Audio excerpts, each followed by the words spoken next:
Hello students, let's see this question.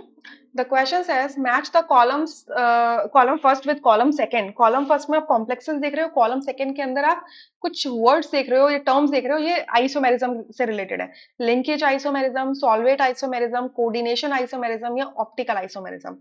Isomerism आपके तब show हो सकते हैं जब उनका same molecular formula होता है, but difference क्या हो? Either connectivity का difference हो या फिर स्पेस में अरेंजमेंट का डिफरेंस हो. जब कनेक्टिविटी का डिफरेंस होता है तो उसे स्ट्रक्चरल आइसोमेरिज्म कहते हैं, और अगर स्पेस में अरेंजमेंट का डिफरेंस होता है तो उसे स्टीरियो आइसोमेरिज्म कहते हैं. क्लियर?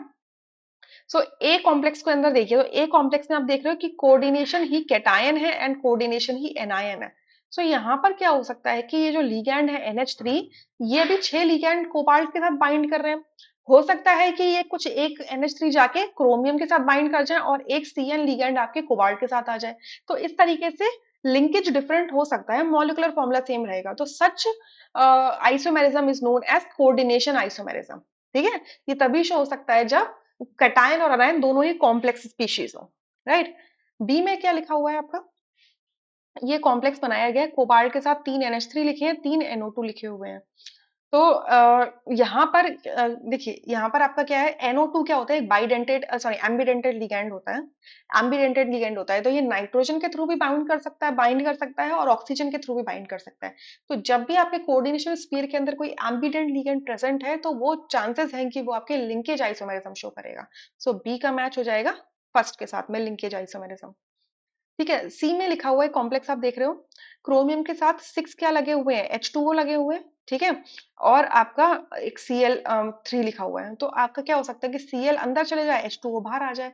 तो जब भी कोऑर्डिनेशन स्फीयर के अंदर कोई एक ऐसा लिगैंड लगाए जो एज अ सॉल्वेंट में प्रेजेंट हो सकता है, दैट इज H2O, तो इस टाइप के आइसोमेरिज्म को क्या कहते हैं, सॉल्वेट आइसोमेरिज्म कहते हैं. मतलब H2O एक बाहर आ जाए, Cl एक अंदर चले जाए. तो कॉम्प्लेक्स कैसा रहेगा, हाइड्रेटेड फॉर्म में दिखने लगेगा, सॉल्वेटेड दिखने लगेगा. ठीक है.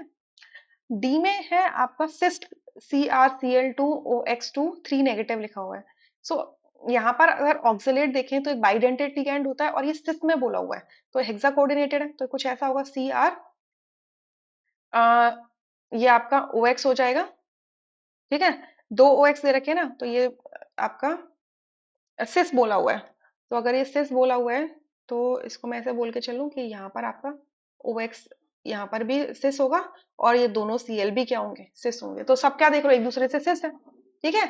तो यहाँ पर ये क्या देख रहे हो कि इस तरीके की ज्योमेट्री होने की वजह से यहाँ पर आपका स्पेस में जो अरेंजमेंट होगा वो कुछ इस तरीके से होगा कि इस कॉम्प्लेक्स के अंदर कोई भी प्लेन ऑफ सिमेट्री या सेंटर ऑफ सिमेट्री या इन्वर्जन सेंटर ऑफ सिमेट्री या ऑल्टरनेटिंग एक्सिस ऑफ सिमेट्री नहीं प्रेजेंट होगी.